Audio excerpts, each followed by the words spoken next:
Hello guys, welcome back. In today's video I'm going to teach you how to take care of orchid seedlings step by step. Most experienced growers will always recommend to any orchid enthusiast to try to grow orchid seedlings of many orchid genera. You may ask yourself, why is this? To answer this, we need to first answer the question, what is an orchid seedling? A seedling is an orchid resulting from the growth of a single orchid seed formed by the union of a male pollen grain with a female ovum. It is a uniquely new plant that has inherited various features from both of its parents. Even when an orchid is crossed with itself, or when two plants of the same species are crossed with each other, variations are obvious in the resultant seedlings. Too often people are confused with the difference between seedlings and mericlones. Usually this word is used incorrectly by orchid growers. They usually refer to young orchids when saying orchid seedlings. Those are actually mericlones. A mericlone orchid is a plant that results from the multiplication of tissue from the meristematic area of a single orchid. All resulting plants have an exactly identical makeup and bearing mutation will be identical.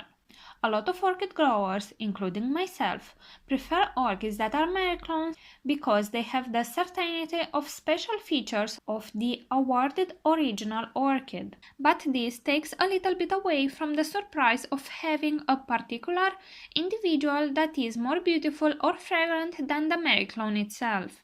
I prefer mericlones when I am looking for a particular trait.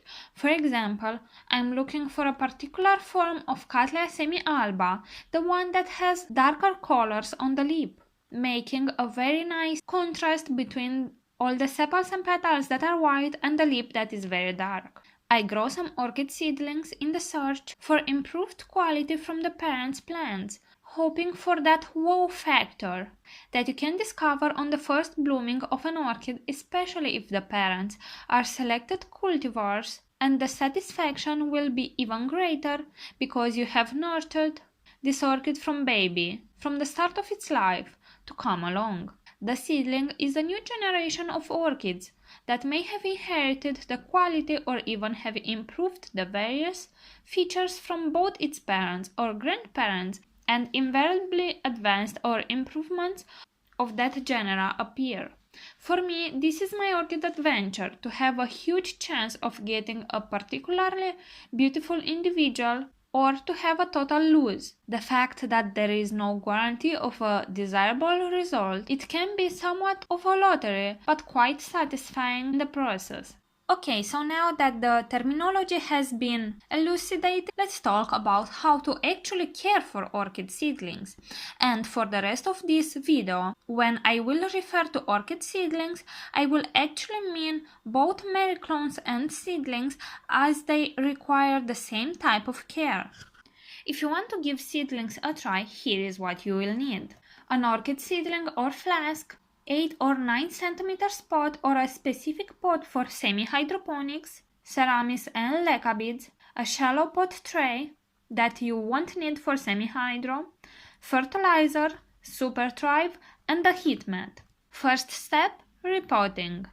Plant your orchid seedling in the pot that you choose using 50% Leca beads that are the small size 4 to 8 mm and 50% Seramis, then place your orchid pot on top of the tray. If you choose semi-hydroponics as growing method, you won't need the tray. The main danger of using a larger pot called overpotting it is that the potting medium will remain too wet for too long and the roots of the epiphytic orchids contained within can rot. This is usually the major pro of using semi-hydroponics because you literally can't rot your orchid root system. It is equally important to choose the appropriate moment to repot your orchid seedling. If a new growth of the orchid is just beginning, that indicates that now is a good time to repot. This ensures that your orchid is actively growing vigorous roots and the seedling will adjust very fast in its new environment. For this reason, usually the appropriate moment to repot an orchid seedling, or any orchid for that matter, it is in spring, after the new growth has started to grow faster and more vigorously. Step 2. Light requirements. Place the potted seedlings in a bright area location without direct sunlight. A good light for them would be around 2,500 to 3,000 foot candles. As they mature, they will require more sunshine, but as seedlings they are a little bit more delicate. You will need to take extra precautions when it comes to seedlings, as they have little number of leaves or pseudobulbs, and burning even one single leaf of an orchid seedling can cause major setback of the orchid by stress, and can lead even to the death of the orchid if the seedling is very young or if the sunburn is extensive. Too much light can cause an orchid's chlorophyll to deteriorate, which will turn your orchid an anemic yellow-green and eventually cause premature loss of the leaves. Most healthy orchids receiving appropriate light levels will be a robust light green or a pale green, depending on the variety. For example, for Dendrobium nobile orchids, a healthy color of the leaves it is very light green. Initial signs of sunburn appear as a reddish-purple tint or freckles on the leaves and pseudobulbs. In advanced stages, leaf tips and the roots main brown, flowers drop, buds blast, and flower spikes fail altogether. This is why it's so important to keep an eye on your orchids at all times. Your orchid seedlings need lots of attention during the summer months, especially on hot days. When exposed to higher temperatures, orchids require more frequent watering to prevent dehydration. High temperatures quickly dry seedling orchids, and as their pods are quite small and the medium can absorb a little amount of water. Another factor in dehydration is the small root system of an orchid seedling. The roots can absorb a certain amount of water at once. They are more susceptible to dehydration, so we need to keep an eye on their level of moisture in the medium. Step 4. Keep your seedlings in the right temperature. You will need to make sure to maintain temperatures between 75 and 80 degrees Fahrenheit or 21 to 25 Celsius in the seedlings environment. The warmer it gets, the more humidity you will need to provide. You can increase humidity by using an ultrasonic humidifier like the one you have a link in the description of this video. Step 5. Keep up with the water requirements of your orchids. Water recommendations vary depending upon the temperature you keep your orchids in, on-season, light, and the amount of humidity in the air. Require a moist medium. For example, if you maintain the orchid at 25 Celsius in the summer, you should water once every 3 days, and in the winter once every 7 days. So you can understand now how much your growing conditions can influence the water requirements of your orchids. Water the orchid by pouring water into the top of the pot until it runs through the drainage holes. I use with all my orchids reverse osmosis water or rainwater. For semi-hydroponic orchid seedlings, pour the same amount of water in volume as your pot and let it drain. Pouring a copious amount of water through the container helps leach out the salts that can accumulate in the medium from the fertilizer applications. Step 6. Make sure you properly fertilize your orchid seedlings for a fast growth rate. Fertilize the seedlings with MSU fertilizer once a week in the summer and once every 2 to 3 weeks in the winter with a diluted solution of 150 ppm. I also like to use Super Thrive, available online on Amazon twice a month. You have links in the description of this video for all the products that I mention. Step 7. Ensure good air circulation. Make sure you provide good air circulation on the growing area you keep your orchids in. Place a fan near indoor orchids if the room lacks good air circulation. Black fungus spots on the leaves can be caused by poor circulation. If this happens, make adjustments to increase the air circulation.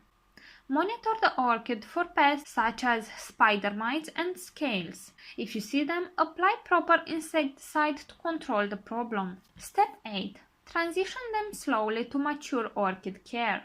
Make sure to transition them slowly to their needs as adult orchids if you choose traditional culture. For example, for cattleya, when the seedlings are about 4 years old, let them dry a little bit in between waterings.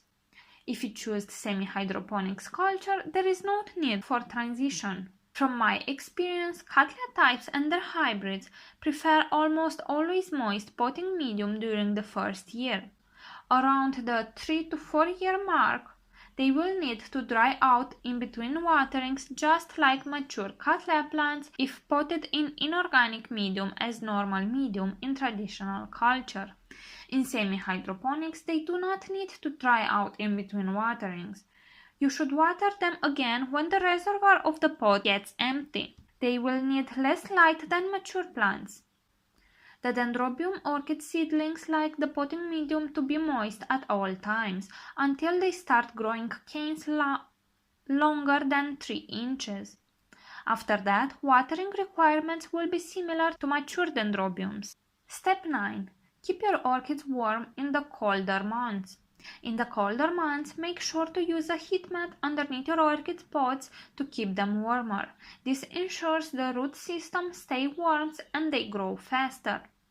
I have discovered that using heat mats makes a huge difference in growing orchids, and I don't mean only orchid seedlings but orchids in general. Orchid roots are enhanced to grow more and more by the temperature you keep them in. So by using heat mats, you improve the temperature around your orchid, and even though the water will evaporate faster and you will need to water more often, the temperature will make the roots grow more and more, and you will have orchids with huge root systems growing root tips all year round, because we all know that in winter usually root tips stop from growing and we don't want that. So using heat mats makes a huge difference, and you have a link in the description of this video with the cheapest heat mat that I have found on the market. Step 10. Embrace the joy of the first blooming of your orchid. Take good care of your orchid until it reaches maturity. As seedlings grow more and more, they will tolerate higher temperatures and light. If all has gone reasonably well, you should see a spike form on your orchid. The first flowering of an orchid seedling usually will not reach its maximum capacity in bloom count, fragrance, nor in coloration. But the excitement that the orchid seedlings bring you when you see the buds getting fatter and fatter is beyond any comparison. Just imagine you looking every day or every few hours to see if the buds have opened a little bit more, smelling them every now and again to see how is the fragrance, see the color changing and getting stronger and stronger. It's the biggest joy in the world. I'm really curious to find out how you care for your orchid seedlings and how you bear with all these years from the first time you are purchasing it to bringing your orchid seedlings to maturity and see the first blooms. I'm really curious what feelings you are experiencing in all this period, so leave me a comment down below. I'm really curious to see that. So alright guys, this is all for today. I hope this care tutorial helps you take better care of your orchid seedlings and will make the ones of you that were afraid to grow orchid seedlings give them a try, because they are really easy to care for and the satisfaction of the first blooming is huge. And also I consider that by growing orchid seedlings you ensure that you have a bigger orchid collection in a cheaper way, because orchid seedlings are really cheap. If you have enjoyed this video, please give it a thumbs up, and if this is the first time you are watching a video on my channel, please consider subscribing to it so you can stay up to date with all my orchid videos. I post regularly. Thank you for watching and see you all next time. Bye!